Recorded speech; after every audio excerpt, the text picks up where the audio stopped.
अस्सलाम वालेकुम। I am doctor Sheeba Akram, gynaecologist. आज जिस मौजू पे हम बात करने जा रहे हैं वो हमारे अनीमिया की सीरीज़ की दूसरी वीडियो है। पहले हमने आयरन डेफिशिएंसी अनीमिया पे बात की थी। अब हम फॉलिक एसिड डेफिशिएंसी अनीमिया पे बात करेंगे।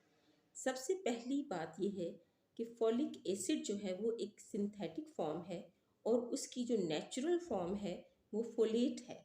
और फोलेट जो है वो ग्रीन लीफी वेजिटेबल में और इसके अलावा सिट्रस फ्रूट्स में कसरत से पाया जाता है। ये एक वाटर सॉल्युबल विटामिन है, लिहाजा ये बॉडी के अंदर स्टोर नहीं हो सकता और इसको बाहर से रेगुलर अमाउंट में लेना चाहिए। फॉलिक एसिड की ज़रूरत क्यों है हमें? क्योंकि फॉलिक एसिड जो है ये डीएनए सिंथेसिस में भी काम करता है, डीएनए की रिपेयर में भी काम करता है और आरबीसी की फॉर्मेशन में भी काम करता है। अगर इसकी कमी होगी तो क्या होगा? आरबीसी सही तरीके से सिंथेसाइज नहीं हो पाएंगे। अब अगर किसी इंसान के जिस्म में, हम ख़ास तौर पे कंसर्न हैं प्रेग्नेंट फीमेल के साथ, अगर उसमें फॉलिक एसिड की डेफिशिएंसी होगी तो इस डेफिशिएंसी के मुख्तलिफ कॉजेज़ होंगे। उसका पहली वजह है कि उसकी डाइट में फॉलिक एसिड कम है। दूसरी वजह हो सकती है कि उसकी इंटेस्टीन जो है वो फॉलिक एसिड को एब्जॉर्ब करने से कासिर हो। क्यों? समटाइम्स एब्जॉर्प्टिव प्रॉब्लम्स होते हैं, जैसे कि सीलिक डिजीज़ वगैरह या डिफरेंट टाइप के इंटेस्टिनल कैंसर्स। इसके अलावा एक एंजाइम है मीथाइलिन टेट्राहाइड्रोफोलेट रिडक्टेज एंजाइम। ये एंजाइम जो है ये फॉलिक एसिड की सिंथेसिस के लिए ज़रूरी है, जो इसे कन्वर्ट करता है एक ऐसी फॉर्म में जो सेल्स में एसिमिलेट हो सकती है, सेल्स के अंदर जा सकती है। तो मेटाबॉलिज्म के लिए इस एंजाइम की ज़रूरत है। 40% फीमेल पॉपुलेशन ऐसी है जिसमें इस एंजाइम की डेफिशिएंसी होती है और इस एंजाइम की डेफिशिएंसी की वजह से फॉलिक एसिड जो है वो मेटाबोलाइज नहीं हो पाता और वो उस फॉर्म में कन्वर्ट नहीं हो सकता जो सेल के अंदर एब्जॉर्ब हो सके। इसके अलावा कुछ ऐसी ड्रग्स हैं, जैसे कि कुछ एंटी कन्वल्सेंट ड्रग्स हैं और कुछ मिथोट्रेक्सेट एक ऐसी ड्रग है जो कि फॉलिक एसिड की डेफिशिएंसी को कॉज करती है, यानी कि वो इसके एक्शन में इंटरफेरेंस करती हैं।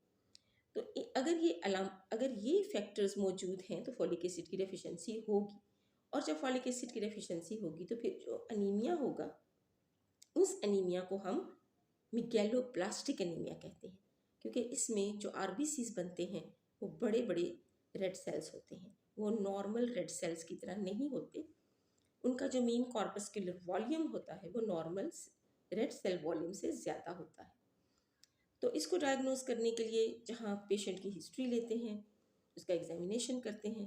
हिस्ट्री में आपको वही बातें मिलेंगी जो अनीमिया के सिम्टम्स होते हैं। पेशेंट बताएगी कि वो थकी थकी सी रहती है और उसको थोड़ा सा काम करके ही उसका सांस फूल जाता है, वो एक्टिव नहीं रहती, उसके सर के बाल बहुत गिरते हैं। ये फॉलिक एसिड डेफिशिएंसी में कॉमन चीज़ है।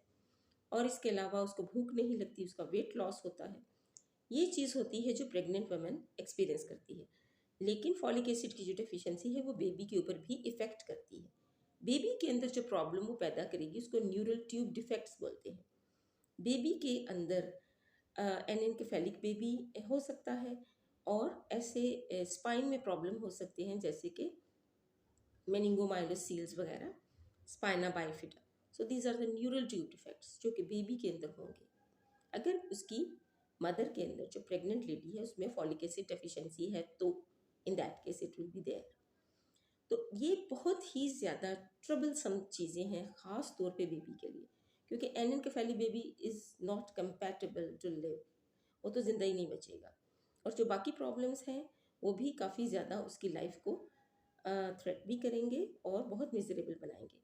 तो इस चीज़ को डायग्नोज करना चाहिए और इस चीज़ को ट्रीट करना चाहिए। ट्रीटमेंट में यही है कि आप हिस्ट्री लेंगे, एग्जामिनेशन करेंगे, उसके बाद आप डायग्नोसिस कर लैब टेस्ट के बाद जब इसको कंफर्म डायग्नोसिस कर लेंगे तो लैब टेस्ट में आपको क्या चाहिए? आपको एक तो आप उसकी सीबीसी कराएंगे, आप उसकी पेरिफेरल फिल्म करवाएंगे और आप उसमें सीरम फॉलिक एसिड लेवल्स जो हैं वो चेक करवाएंगे।